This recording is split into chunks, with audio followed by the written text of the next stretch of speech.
Un réel plaisir, chers téléspectateurs, de vous retrouver ce week-end dans le cadre de votre émission, dans le cadre de notre émission Salon Sport, autour de cette table, dans ce salon, avec les différentes figures du sport congolais.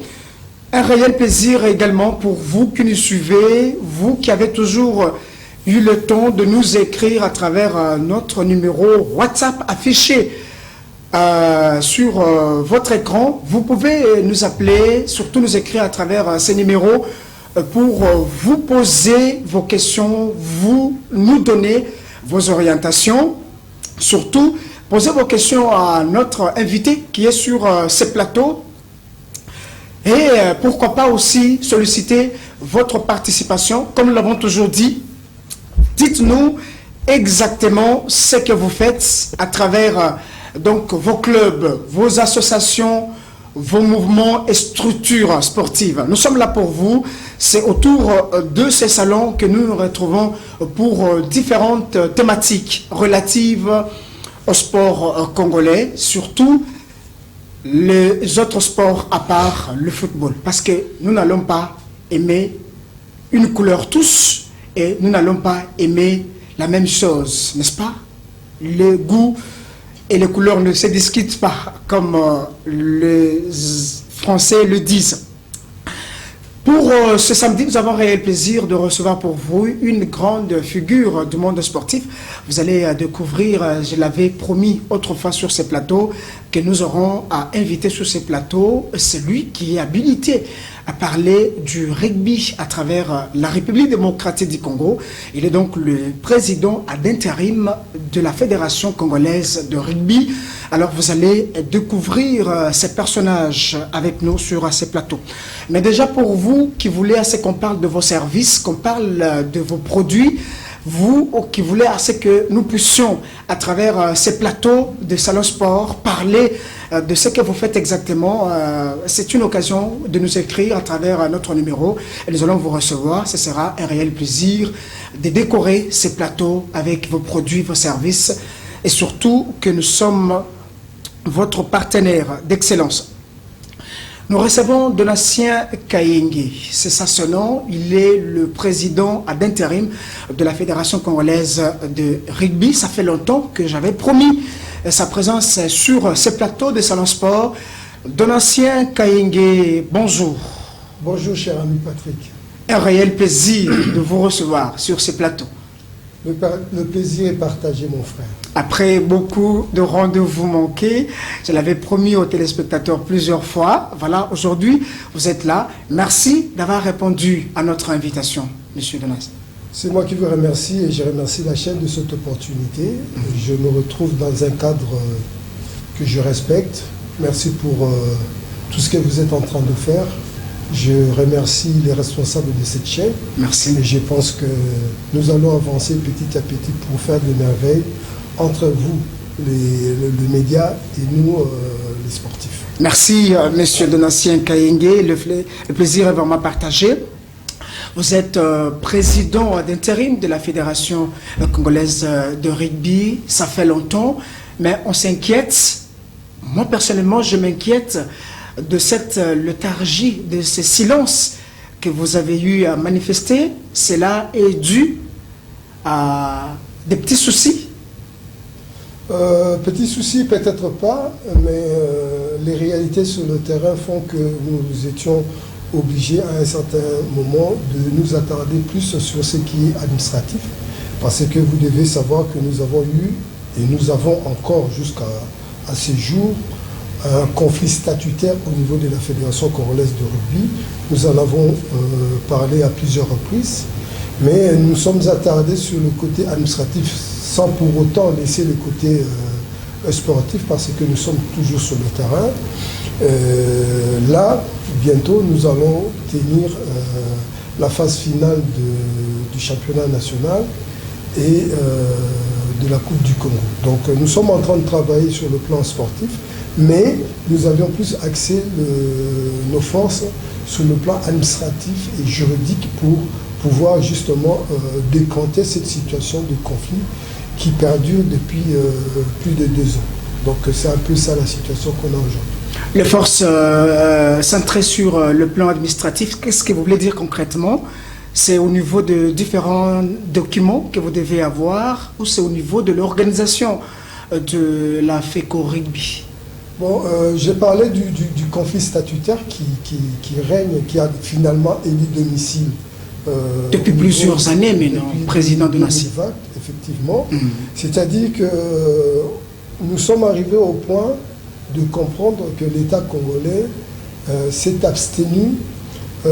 Et puis c'est des bonnes guerres, je vous l'ai dit. C'est-à-dire, l'État ne veut pas se mettre entre les deux protagonistes pour ne pas qu'il y ait immixtion de l'État. Vous savez, l'autre camp, je ne vais pas citer de nom ici, bénéficie de l'apport d'amitié avec certains membres de la Confédération africaine de rugby. Et donc, de cette situation, l'État congolais ne voulait pas s'y Mais il nous a clairement dit, tant que vous ne vous mettez pas d'accord pour trouver une solution consensuelle qui va vous amener à organiser correctement et régulièrement l'Assemblée générale extraordinaire et élective, nous, l'État congolais, nous ne vous accompagnerons pas. C'est ça la situation qu'on a au pays aujourd'hui.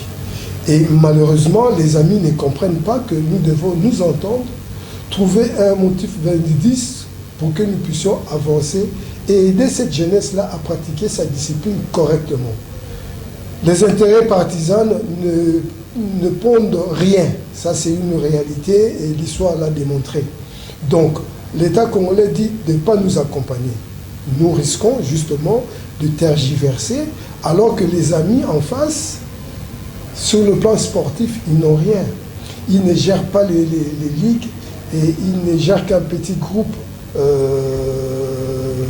quelque part ici dans la ville de Kinshasa. Et nous allons... En fait, ils sont en train de faire le jeu de l'ami qui est à l'extérieur, qui lui se retrouve dans ses responsabilités, dans ses relations là-bas, mais le rugby congolais ne bénéficie en rien. Donc nous qui sommes ici localement, nous devons nous entendre, trouver, comme l'a bien conseillé l'autorité de sport au Congo, trouver une solution consensuelle pour que nous puissions sortir de ce conflit et aider la jeunesse à pratiquer sa discipline. Je vous connais depuis plusieurs années, un homme très pacifique, un homme droit. Est-ce que vous êtes partant par rapport à cette proposition? Vous savez, moi je n'ai qu'une idée dans ma tête, c'est le développement du rugby. Nous faisons partie de cette génération-là qui a implanté le rugby au Congo. Et je me dis, nous risquons de passer et de ne pas laisser quelque chose de consistant. Exactement. Et voilà pourquoi je suis ouvert à toutes les propositions, pourvu que le rugby avance. Parce qu'à cette allure, le rugby, et vous l'aviez dit, connaît une forme de léthargie qui ne le permettra pas de se développer demain, suite à l'égocentrisme d'une seule personne et qui du reste ne vit pas au Congo. Donc ce qui se passe ici, ça ne le concerne en rien. Il est en train de mener sa petite vie là-bas, il a ses relations, ses amitiés, et voilà. Mais le rugby congolais, les amis, nous qui sommes au Congo ici, comment vous voyez le développement du Congo si vous vous attardez à soutenir quelqu'un qui n'apporte finalement rien? Donc c'est son ego qui gagne, mais le rugby perd. Donc, pour être bref, moi j'ai toujours été ouvert sur toutes les propositions qui feront que le rugby puisse avancer. Et je connais le mal du rugby congolais. Et donc les propositions qui viendront doivent justement aller dans le sens de guérir ce mal-là que je connais, que eux connaissent, même s'ils font semblant de ne pas le savoir. Nous n'avons pas de championnat régulier. Nous n'avons pas d'arbitre qualifié. Nous n'avons pas d'entraîneur qualifié. Il n'y a pas d'infrastructure. Donc, il n'y a rien. Alors que les hommes sont là, les gens de bonne volonté, avec qui nous avons toujours cheminé. Mais le problème, c'est définir une politique claire de développement. responsabiliser chacun là où il est fort pour que nous puissions avancer. Il n'y a pas de la magie, il n'y a que ça. Mais si nous sommes derrière un individu et que cet individu-là a un autre souci que le souci du développement du rugby congolais, les choses ne vont pas marcher. C'est comme si, je rappelle à nos téléspectateurs que je reçois le président à l'intérim de la FECO Rugby, de la Fédération congolaise de rugby. Nous avons vu à un certain temps sur la ville, vous vous battez comme un diable dans la forêt et pour essayer de redonner une autre image à cette discipline sportive que moi j'aime personnellement très bien, ça il faut quand même le dire aux téléspectateurs, mais à un certain temps vous avez lâché. Parce que là, j'ai vu à un certain temps, les compétitions s'organiser. Vous avez organisé ici le championnat, je crois, du Congo rugby 15, rugby 17, 7 également, récemment. Mais ça fait un certain temps. C'est comme si vous avez lâché prise, le président Donatien Kaïnga. Non, non, nous n'avons pas lâché prise et nous ne lâcherons jamais prise.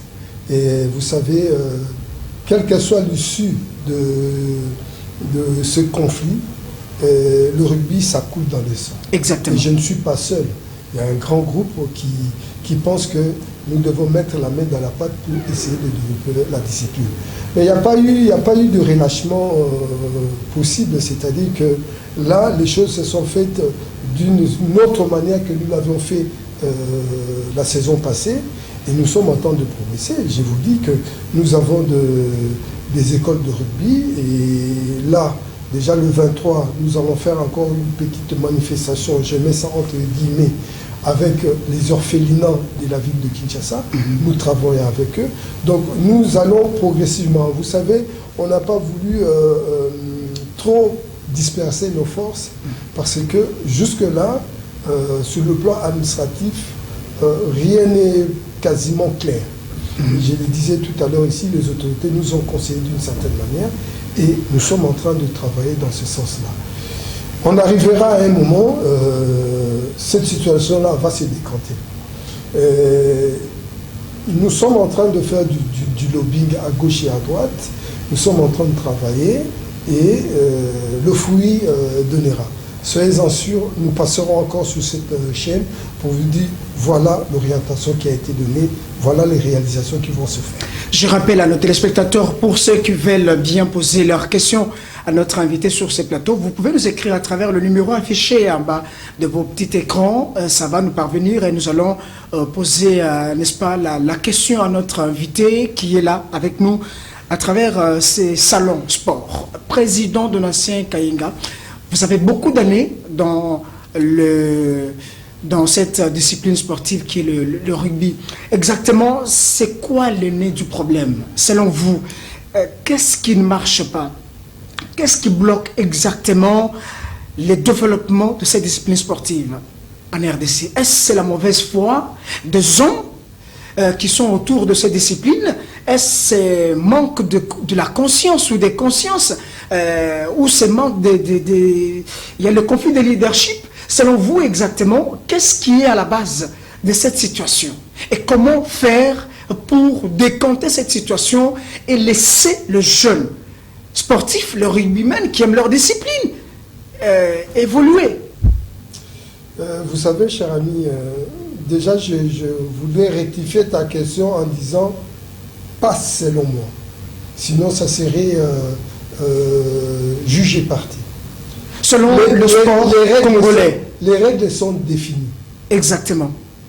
Nous sommes dans une structure qui a, comment je vais dire ça, ses textes légaux, ses prescrits réglementaires. Okay. Nous sommes dans une discipline qui est coordonnée sur le plan de règles de pratique de jeu.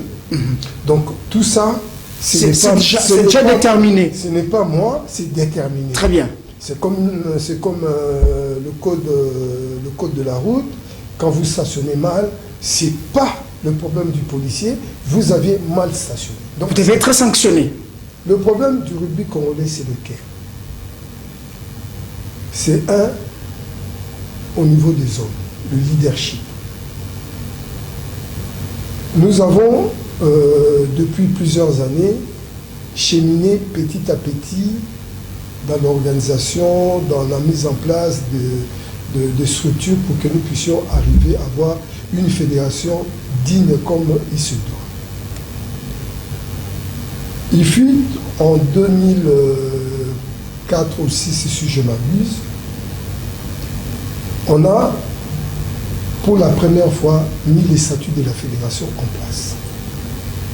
Et c'était sous ma direction, quand je suis devenu président de cette fédération. Nous avions organisé les formations, les compétitions.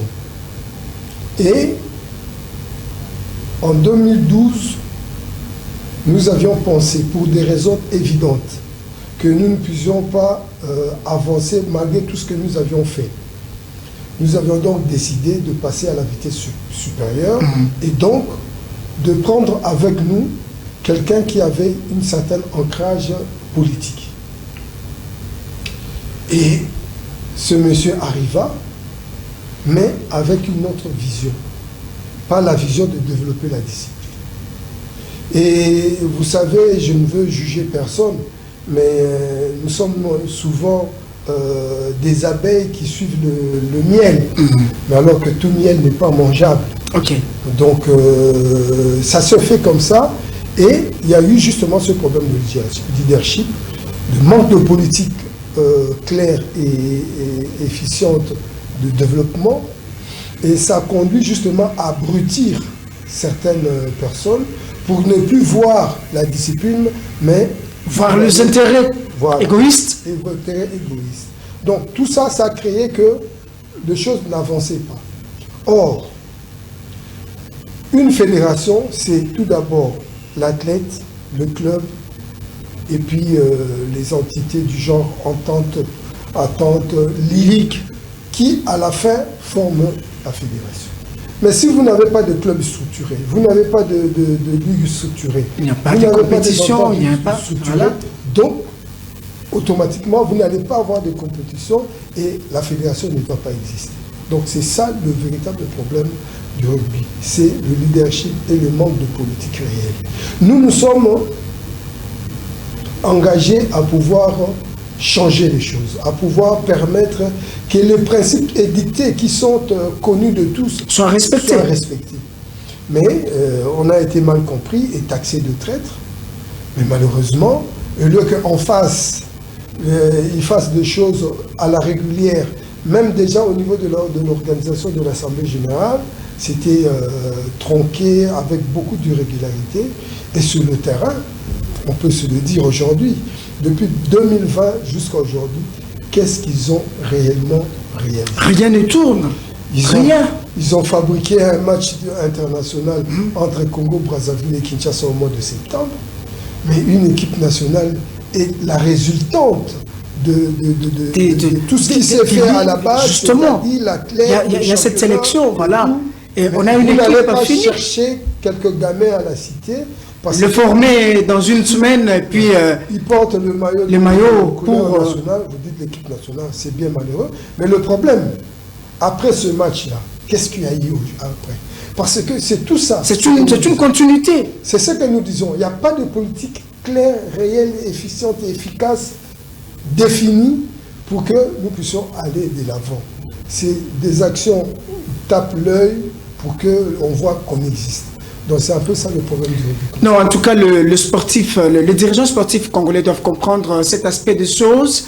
Notre souci, comme vous savez, que la télévision a aussi pour rôle d'éduquer, de former, d'informer également. Voilà, à travers cette émission Salon Sport, nous voulons non seulement pour le rugby. Aujourd'hui, c'est un problème quand on parle par exemple des tirs à l'arc. C'est une discipline que j'aime. Si je pose tout de suite la question au président Donatien qui est avec moi sur ce plateau, va me dire, bon, c'est une discipline qui n'existe pas, ça c'est vrai, parce qu'on ne connaît même pas là où les athlètes font leurs entraînements.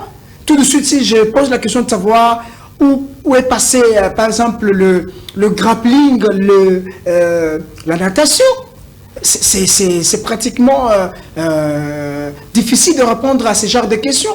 Tout ça, nous voulons à ce que les dirigeants sportifs comprennent qu'il y a un souci majeur, celui de développer nos sports congolais, celui de développer les différentes disciplines sportives. Et pour cela, le sport, c'est l'amour, président Donatien. Le sport, c'est l'amour. Parce que, prenons les cas de football. Vous êtes au stade de martyrs. Nous avons déjà vu ça à travers différentes rencontres sportives. Ou quand il y a par exemple votre équipe qui gagne et que vous êtes au stade, vous êtes un caporal, vous êtes, je ne sais pas, un dit comme on l'appelle, mais si vous êtes à côté d'un général, vous l'embrassez quand il y a un but, vous sautez sur lui et lui. Donc là, il n'y a même pas moyen de voir que c'est mon supérieur, c'est mon subalterne. Non, vous vous embrassez. C'est ça l'amour, c'est ça le sport congolais. Est-ce que vous pensez aujourd'hui qu'à travers les différents dirigeants sportifs aujourd'hui, il y a l'amour dans le sport congolais? Vous savez, l'amour, c'est un terme général et très relatif. Mais je dis, le problème, c'est au niveau de comment je vais dire ça, la responsabilité serait au niveau de la tutelle, le politique. Le politique, qui évidemment ne peut pas s'immiscer dans les affaires des fédérations, doit donner une ligne de conduite. Et cette ligne de conduite-là doit être respectée. Mais si c'est, par exemple, le secrétaire général au sport qui, pour un même cas, juge favorable pour l'autre et pour l'autre d'une manière défavorable, ça pose problème.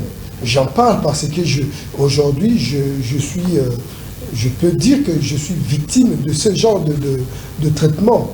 Parce que nous connaissons les problèmes qu'il y a dans les différentes fédérations. Mais quand mon problème est pareil à un autre problème d'une autre fédération et que nous avons deux jugements différents, donc on s'est dit, il y a deux poids, deux mesures. Or, si les politiques, si l'administration était déjà bien organisée, respectant les prescrits réglementaires, je crois que beaucoup de choses changeront. On dit quoi? Il faut qu'il y ait plus ou moins dans l'ancienne configuration, il faut qu'il y ait au moins 6 ligues pour une fédération. Au moins 6 ligues pour une fédération. Maintenant, les fédérations qui n'ont pas 6 ligues, comment l'État les accompagne? Ceux qui ont 6 ligues, comment l'État les accompagne? Donc il y a beaucoup de choses qui ça, président Donatien, vous avez parfaitement raison. On est ici à Kinshasa, on connaît comment les choses marchent. Il y a certaines fédérations qui n'ont même pas 3 ligues. Il y a même certaines fédérations qui organisent leur championnat au niveau national, mais c'est des ligues qui participent. S'il faut le citer, il y a Kinshasa qui participe, il y a le Congo central à côté de nous ici qui vient, et principalement c'est le Haut-Katanga qui vient, le Lubumbashi qui amène ses athlètes. Avec ces 3 ligues, on s'est dit, voilà, on organise un championnat national. Et ce sont ces ligues-là que l'État subventionne, que l'État donne de l'argent. Et quand il y a des invitations au niveau international, ce sont ces fédérations-là qui partent représenter le pays. Mais il faut voir avec quel genre d'athlètes. Donc tout ça, ça pose un sérieux problème. C'est comme vous venez de le dire que l'organisation au niveau de différentes structures de l'État n'est pas du tout bonne et que nos autorités doivent ouvrir l'œil sur cet aspect-là. Mais quand même avec vous, je crois, je ne vous défends pas parce que j'aimerais à travers que cette émission sur le sport, que le téléspectateur comprenne notre souci, celui de remettre les choses sur le rail, celui d'encourager ceux qui ont la volonté, n'est-ce pas, de faire avancer les choses comme vous. C'est pourquoi tout à l'heure je vous ai posé la question de savoir, parce que vous avez lâché, il n'y a pas de compétition qui s'organise. Que ce soit au niveau de rugby 7, au niveau de rugby 15, ça fait pratiquement depuis, je crois, 2021 que vous avez eu à organiser, je crois, le rugby à 7. Jusqu'aujourd'hui, il y a cette léthargie-là. Ça diminue même les performances de nos athlètes. Non, c'est-à-dire que 2021, c'était le couronnement du championnat national qu'on a fait. Ouais. Mais la saison 2022, parce que nous sommes dans cette saison-là. Dans l'année, comment on dit ça encore, 2021, 2022, nous démarrons le championnat au mois de janvier et nous la terminons au mois d'octobre. Là, nous avons demandé une dérogation pour que nous puissions aller jusqu'au mois de novembre pour faire le championnat, la phase finale du championnat national. Le problème, en fait, si vous voulez, je le dis effleuré ici, c'est au niveau de responsables politiques qui doivent donner une orientation, que ce soit sur le plan administratif, technique, et même de facilitation de trouver de moyens. Vous savez, je prends un exemple du football parce que c'est lui le roi. Les présidents de clubs de football qui sont engagés, par exemple, à la Lina Foot, ils dépensent plus d'argent qu'ils gagnent. Et ça, moi, je crois que l'État devrait... c'est pour ça qu'on a dit, nous ne sommes pas allés... moi, j'aurais bien voulu être aux États généraux. Aux États généraux de sport. L'État... Vous n'étiez pas invité? Non, on n'a pas été invité. Je ne vais pas en faire un débat ici. Exactement. Ceux qui étaient là nous ont, je crois, valablement représentés. Donc, on va voir le résultat que nous attendons jusque-là d'ailleurs. Et l'État doit créer des facilitations. Il y a beaucoup de façons pour le faire sur le sponsoring, sur le droit télé. Tout ça, c'est des mécanismes qui existent. Il faudra étudier sur le plan local comment mettre ça en symbiose pour que finalement les particuliers ne sortent pas l'argent. Parce que quand moi je sors de ma poche, si j'ai un problème personnel, fini, la discipline prend un coup. Si mes affaires ne marchent plus, c'est fini, tout est bloqué. Tout est bloqué, la discipline prend un coup.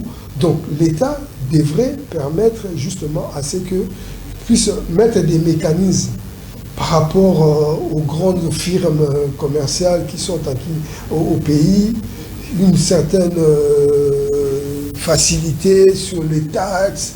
Il y a de l'intelligence qu'on peut mettre dedans pour pondre quelque chose de correct.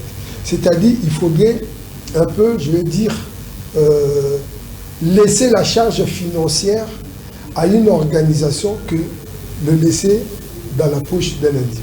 Très important. Très important parce que à l'époque, j'ai vu Richard Mouyez Manguez-Mons au Lualaba faire ça. Il a imposé à un certain temps une certaine discipline à toutes les firmes, à toutes les grandes entreprises chinoises qui venaient là-bas pour le mining et ainsi de suite. Il leur a imposé à prendre la charge de différentes équipes, non seulement le football, mais le basket, le volleyball, toutes les autres disciplines, et tout a marché.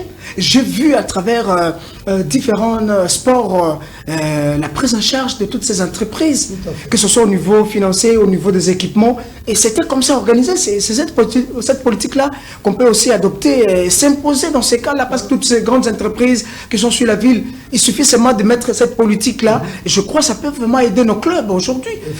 Nous allons continuer avec vous, président de l'ancien Kayenge, mais il faut déjà donner quelques informations sportives à nos téléspectateurs qui nous suivent. Vous pouvez continuer à nous écrire à travers notre numéro.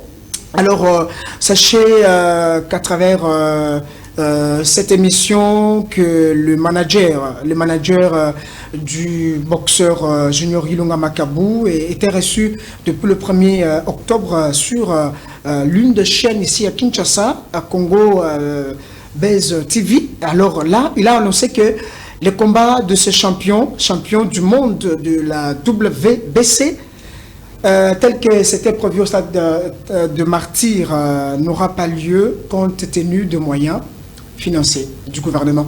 Le gouvernement n'a pas le moyen soit de financer ces combats. Le moyen était insuffisant. Alors, comme vous le savez, quand on a sa ceinture comme ça, quand on est champion du monde, on a ce niveau-là, il faut au moins faire 6 mois défendre sa ceinture. C'est ce qui se fait partout. Mais lorsqu'il n'y a pas assez de moyens, donc ça dérange un tout petit peu. Voilà, c'est l'information qu'on pouvait encore vous donner. Il y a également la Fédération africaine de squash qui va organiser du 4 au 11 novembre prochain. Ça sera au Zimbabwe, donc le Chan Squash.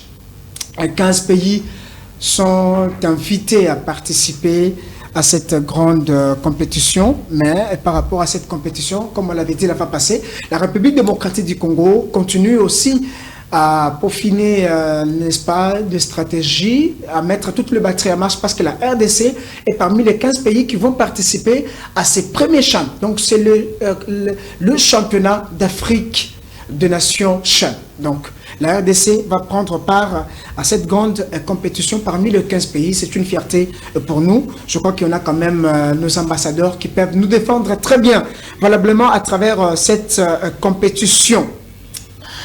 Il y aura également un gala de boxe professionnel. Ce sera au Shark Club de Kinshasa. Ce sera le 6 novembre 2022. Donc, on pourra très prochainement vous projeter les images, même à notre prochain numéro de Salon Sport, pour vous donner toutes les informations relatives par rapport à ces galas de boxe. Nous allons continuer, mais nous revenons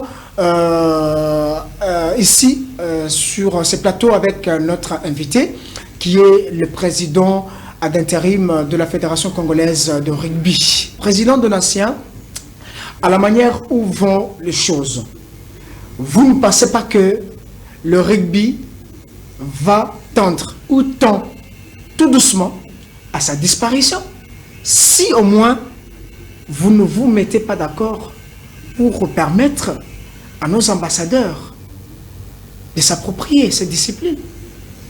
Je ne serais pas trop d'accord avec vous dans le sens que la disparition de la discipline ne peut pas intervenir pour la simple raison qu'il y a des gens passionnés qui aiment bien la discipline, qui démontrent depuis tous ces temps la volonté de pouvoir transmettre la connaissance aux jeunes. Je vous dis par exemple qu'à notre niveau, nous avons démarré un programme avec les écoles classiques, c'est-à-dire nos enfants de primaire.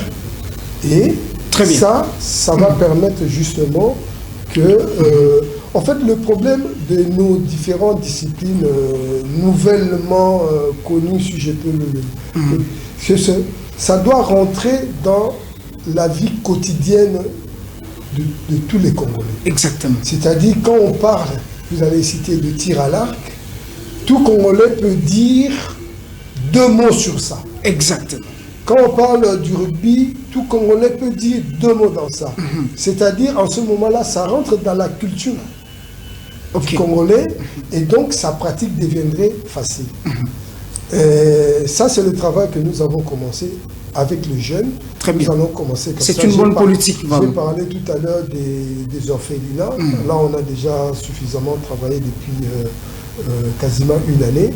Les enfants apprennent. Donc, le rugby ne peut pas mourir et ne va pas mourir. Ce que nous réclamons, nous, c'est que nous puissions le rendre comme une discipline d'excellence. Une discipline qui peut aussi à l'extérieur... Une discipline vive. Qui peut aussi à l'extérieur défendre les couleurs nationales. Et pour cela, il y a un travail de base, il y a des soubassements qui doivent solidement être constitués pour que nous puissions arriver à ça. Donc, le rugby ne peut pas mourir et ne va pas mourir tant qu'il y aurait des passionnés, tant qu'il y aurait des gens comme nous qui voulons que les choses marchent et fonctionnent bien. Mais justement, dans la manière où vont les choses, vous ne trouvez pas que ça diminue la performance des athlètes?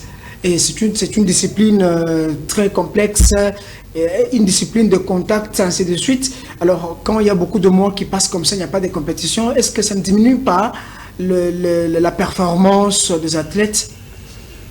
La performance, ça c'est évident, ça diminue. Et j'ai beaucoup de mal quand vous me posez une question par rapport aux athlètes qui sont en train de passer parce que toute une année, leur saison, leur temps de performance, parce qu'il y a 2-3 dirigeants qui ne veulent pas se mettre ensemble pour justement prioriser la pratique de la discipline. Ça fait très mal. Mais moi je dis aujourd'hui, le rugby congolais a besoin de repartir sur de bonnes bases. De bonnes bases, de très bonnes bases. De bonnes Ça, bases. il faut vraiment insister. Donc, même si on n'aura pas de compétition à l'international, c'est pas ça le grand souci, en tout cas en ce qui me concerne. En ce qui me concerne, moi, c'est de démarrer avec des bonnes bases. Quand on aura Sur le plan interne. sur le plan interne, voilà. quand on aura les capacités de sortir, on sortira avec des armes bien affûtées et combattre. Nous avons de jeunes qui jouent des binationaux, comme on a appris à parler. Mais moi, je ne peux pas me mettre dans la politique d'aller chercher les binationaux tant qu'à l'interne, il n'y a rien. Il n'y a rien. Je dois avoir une bonne base à l'interne et travailler avec les binationaux pour élever le niveau. C'est ça. Donc, c'est un peu ça. Nous sommes dans cette logique-là et le rugby ne va pas mourir. Bien dommage pour les jeunes qui peuvent et qui ont démontré leur capacité à pouvoir donner le meilleur d'eux-mêmes au niveau du rugby à un certain niveau.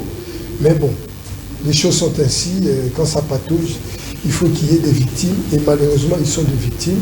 Mais ils sont des victimes conscientes qui pensent que nous devons travailler, même si eux passent, pour que les choses changent. Des choses de solides pour que ça marche. Très bien. Vous êtes resté depuis plusieurs années dans ces domaines, dans ces secteurs, depuis je ne sais pas combien d'années maintenant que vous êtes là. Vous avez dépensé, vous avez été victime même de certaines agressions par rapport à votre manière de faire les choses, parce qu'il y avait l'amour, il y avait cette volonté, n'est-ce pas, d'éclore, n'est-ce pas, la chose.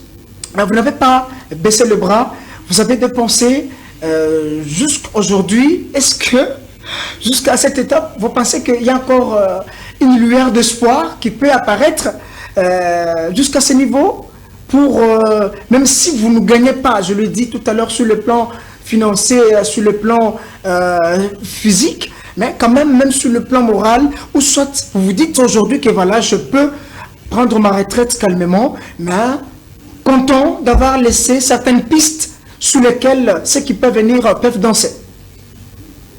Merci pour la question, et c'est ce que je veux que les amis comprennent. Exactement. Tous les amis qui sont avec moi ou qui ne sont pas avec moi. Nous n'avons, comme certains politiciens le disent, nous n'avons que le Congo comme notre patrie. Notre patrie. Et nous n'avons que le rugby comme discipline qui a occupé notre passion pendant plusieurs décennies. Je suis dans cette discipline, ça a fait un peu plus de 30 ans. Voilà. Pratiquant, dirigeant, et puis voilà. Donc, qu'est-ce que nous allons léguer? Je ne parle pas politique. Justement, à ceux qui viennent. Qu'est-ce que nous allons léguer à ceux qui viennent? Une discipline comme nous, on l'avait trouvée, et nous sommes restés dedans pendant plus de 30 ans à patauger, à ne rien faire. Comment vous pouvez comprendre, cher ami, que dans une ville comme Kinshasa, qui aujourd'hui a plus ou moins 15 millions d'habitants, nous n'avons pas 1000 athlètes de rugby. C'est inconcevable. C'est fou. C'est fou, inconcevable.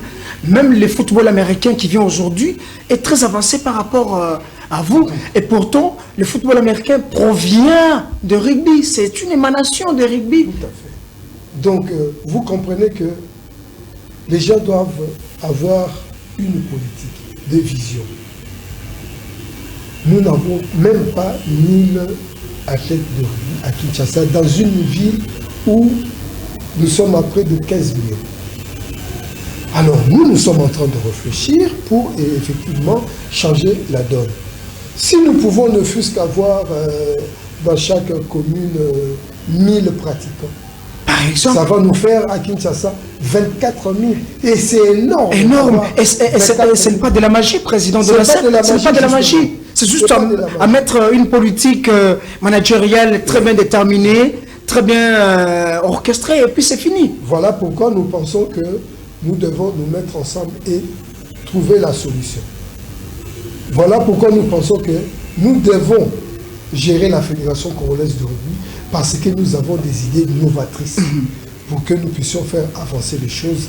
Et ce n'est pas de la magie comme vous l'avez dit. Donc, personnellement, je n'ai pas gagné grand-chose, Mais sur le plan moral, sur le plan relationnel, relations humaines, j'ai dit aux amis, vous suivez les intérêts, c'est bien beau.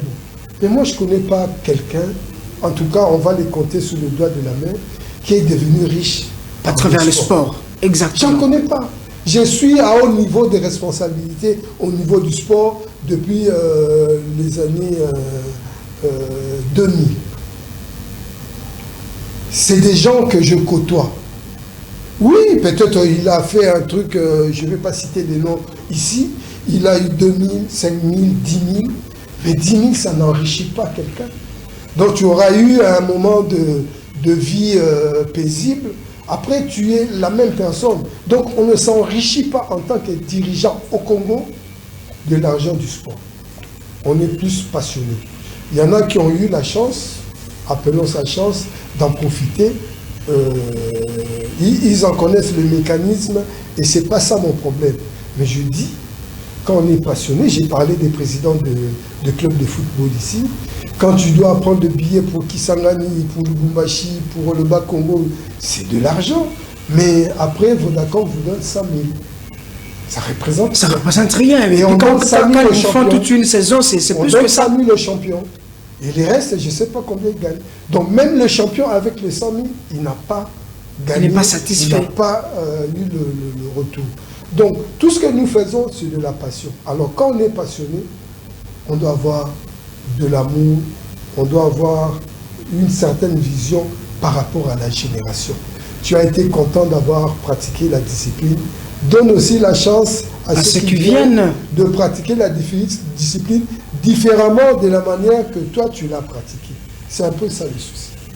Est-ce que vous pensez aujourd'hui que le président de l'ancien prépare déjà la relève? Parce que là, vous êtes réveillé, leader, oui, vous avez entraîné les gens autour de vous. Est-ce que vous pensez que si vous passez aujourd'hui, il y aura un certain Donatien Kaenge qui va s'élever, comme vous, défendre le droit de cette discipline sportive, marquer le ton, comme vous l'avez fait? Déjà, mon discours avec les jeunes, et c'est d'ailleurs pour cela que je suis bien accepté dans le milieu, je les responsabilise. Je ne suis pas le grand Manitou qui vient, qui décide, qui donne des orientations et qui pense que tout le monde doit suivre à la baguette. Non. Je les responsabilise déjà avec mon discours et je les responsabilise en les donnant des tâches à faire et ils sont en train de bien le faire. C'est ça, en fait. Nous avons eu un problème au rugby congolais des hommes. Il y a eu juste un petit noyau. Si vous voyez même dans le comité ancien, le comité généralement c'est 9 personnes. Mais on se retrouvait à 3 à 4.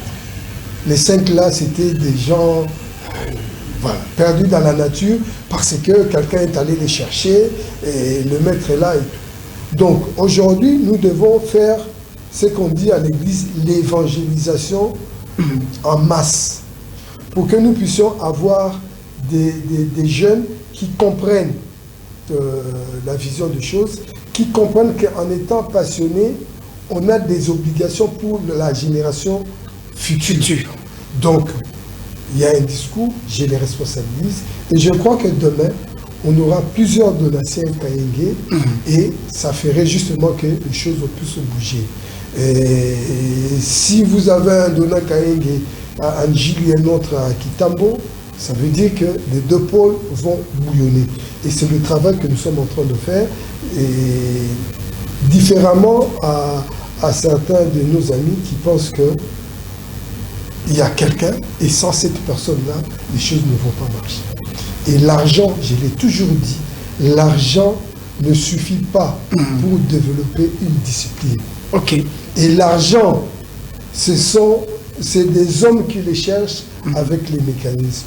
J'ai fait organiser, peut-être je ne vous ai pas invité, mais vous parlez de la léthargie. Non, moi je dis il n'y a pas de léthargie, nous avons des organisations. J'ai eu l'accompagnement de Bras Congo, quelque chose qui ne s'est jamais fait au Congo. Très bien. Du rugby. C'était comment?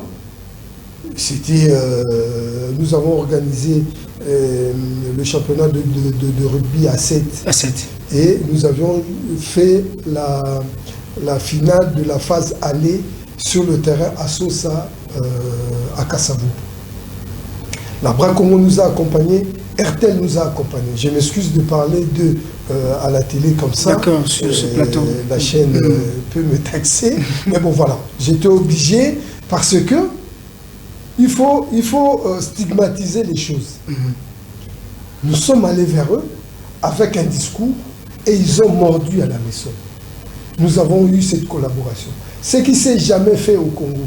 Donc, les moyens, il faut le chercher, il faut avoir un certain discours, il faut avoir un projet qui peut accrocher, et voilà. Donc, nous sommes en train de travailler et nous allons responsabiliser davantage les jeunes pour que nous puissions avoir demain plusieurs qui sont passionnés et ayant l'amour de pouvoir transmettre leurs connaissances. Est-ce que vous pensez aussi, Président, à ce que les autres pensent comme une forme de discrimination à travers les différentes disciplines sportives? Et ici, chez nous en RDC, il n'y a que le sport roi, le football, où il y a tout intérêt, tout est concentré.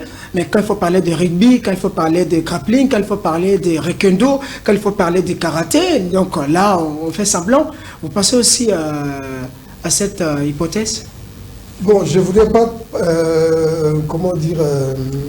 employer le mot fort de la discrimination, mais il y a une réalité qui est congolaise, que nous connaissons,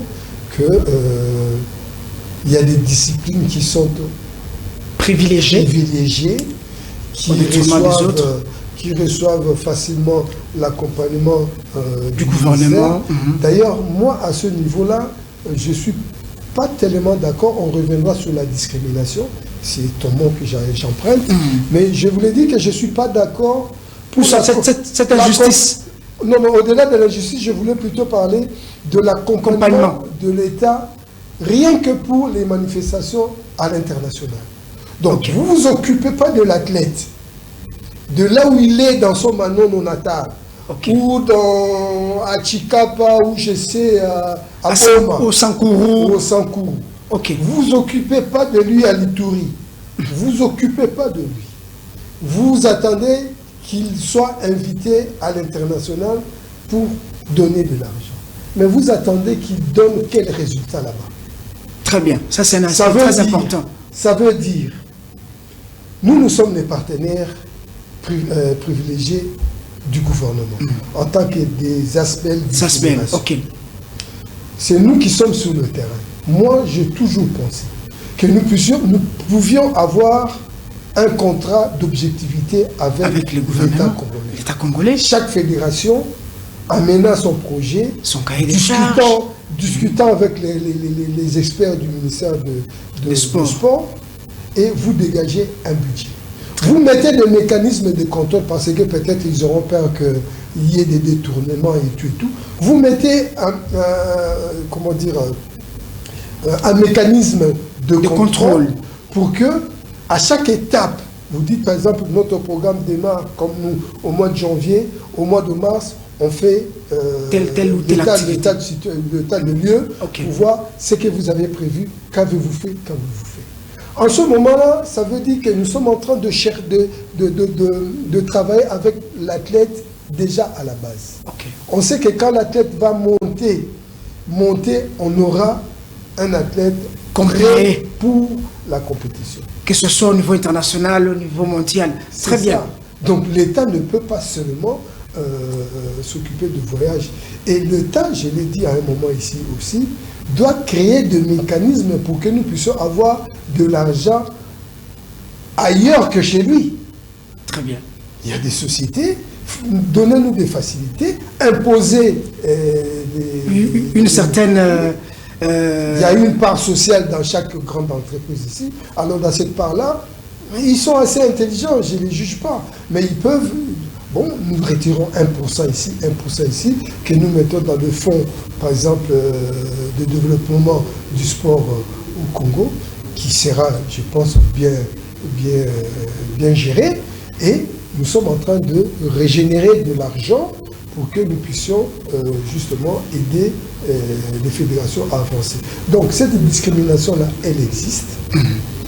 Le rugby, par exemple, n'a jamais bénéficié d'une subvention de l'État pour ces activités. C'est là où je vais quand même citer son nom, parce que moi je suis pas un ingrat et je ne suis pas un aigri. Mon cher ami Herman, qui est le président du rugby congolais, mais qui vit à l'extérieur du pays depuis un moment, qui est d'ailleurs au centre de ce conflit statutaire. Ça fait des années. Je ne sais pas s'il faut toujours gérer à l'extérieur. C'est impossible. Non, c'est possible. Le physique aussi est d'une grande importance. Oui, on doit oublier ça. Les amis doivent comprendre qu'il ne peut pas gérer de l'extérieur avec toute la bonne volonté qu'il peut avoir. J'ai cité son nom pour dire il a quand même payé des billets d'avion pour des enfants pour aller jouer à l'extérieur et tout et tout. En tout cas, de ce côté-là, j'ai toujours jeté des fleurs, chapeau bas à lui, mais il n'était pas dans la politique de développement du rugby. Exactement. Il était dans le m'as-tu vu, tu fais voyager les enfants, ils reviennent, mais quand ils voyagent, ils gagnent quoi? Qu'est-ce qu'il ramène au pays? Sur le plan personnel, sur le plan sportif, rien. Donc, c'est un peu ça. Et quand il n'y a pas d'argent, tout ne marche pas. Donc, cette discrimination-là, l'État congolais doit le reprendre. Je ne sais pas si dans les conclusions des États généraux de Mbouela, ça a été pris en compte. Mais voilà. Président, parce que nous parlons de choses très importantes, et comme vous le savez, les choses très importantes ne durent pas. Nous tendons sûrement vers la fin de notre émission. Je voulais, en tant que bouche autorisée, deux recommandations très approfondies, des recommandations sages que vous pouvez adresser au ministre de Sport, au président de la République, qui vous suivent à travers cette émission. Moi, je l'ai toujours dit, l'actuel ministre de Sport, c'est un monsieur que je connais personnellement, Serge Kondeshembo. Excellence, merci du travail que vous faites. Depuis Lualaba, Lubumbashi, là, vous étiez vraiment dans le sport, dans le tourisme. Je me rappelle, à l'époque, vous avez fait des choses. Maintenant que vous êtes là, en tout cas, continuez sur cette élan-là. Je voulais, comme il nous suit à travers cette émission, c'est le sport, de recommandations que vous pouvez lui formuler, et aussi au président de la République, le premier citoyen, le premier sportif congolais que nous avons. Oui, vous savez, ça a été une chance pour la République démocratique du Congo d'avoir un président sportif. Très bien. De surcroît quinois. Je ne le dis pas pour discriminer les amis de province, mais pour juste dire qu'il a la maîtrise du fonctionnement du système. Et il a justement, par rapport à ça, demandé la tenue des États généraux qu'a organisé de mettre son Excellence le ministre Serge Kondé. Ce que nous demandons, c'est que déjà nous puissions avoir les retombées des États généraux du sport. De deux, que la pratique du sport devra être recommandée dès l'école primaire pour que nous puissions transmettre les connaissances, pour que nous puissions avoir une culture sportive dans la communauté congolaise dans son entièreté. Une très bonne pratique. Ce qui permettra justement à la génération montante de faire son choix sur telle discipline que je dois pratiquer, parce qu'il a eu l'occasion de cheminer dans cette... Vous savez, dans les pays développés, un enfant qui est à 18 ans d'âge, il a quasiment 10 ans, je prends 10 ans d'expérience dans la pratique de la discipline. C'est-à-dire il a commencé à l'école primaire, il avait 6-7 ans, cadet, il arrive à 10 ans, voilà. Il fait le choix de la discipline il est orienté vraiment dans ça. Il est orienté dans ça. Et quand il a 18 ans, 20 ans, il a 10 ans d'expérience. Donc c'est un enfant aguerri. Alors que nous, généralement, nous commençons, on a 15 ans, on a 18 ans, on a 20 ans. Vous comprenez? Donc, permettez à ce que le sport soit pratiqué à l'école, mais alors d'une manière vraiment organisée, et c'est possible. Donc, nous remercions le président de la République pour l'initiative des États généraux. Nous remercions le ministre Serge Condé pour le travail abattu à ces États généraux à Mbouela. Aujourd'hui, nous attendons le retombé, le résultat, et laissez-moi vous dire, chère Excellence, que ça tarde. Nous ne voulons pas que les gens parlent derrière ça. Faites vite, sortez-nous ce que vous avez fait à Mbouela, et ça va aider le résultat. Raison, président Donatien Kayenga, nous arrivons à la fin de cette émission, mais sinon, comme vous avez fait toutes ces recommandations, il faut déjà vous informer que le gouvernement de la République démocratique du Congo a pris l'acte au cours de la 72e, je crois, réunion du Conseil des ministres le week-end dernier. Il a pris l'acte de tous ces résultats, n'est-ce pas, de travaux sous l'état général de sport. Je crois certainement, comme vous avez dit, Président, que ça va être vite fait et que leurs recommandations vont, n'est-ce pas, tomber pour essayer d'améliorer le sport congolais. Merci à vous, Président Donatien Kayenga, d'être là aujourd'hui. Nous disons également merci à tous les téléspectateurs qui nous ont suivis. Nous sommes arrivés à la fin de cette émission. Merci à mon ingénieur, mon réalisateur Laïc Moutonge, pourquoi pas à ingénieur Machita, à toute l'équipe technique, à Enoch Mbala, Ronnie Mazila, pourquoi pas à tous ceux qui nous ont aidés aujourd'hui et ce matin à réaliser cette émission. On se retrouve très prochainement avec un autre invité, une autre figure du monde sportif congolais. Au revoir chez vous et bon week-end.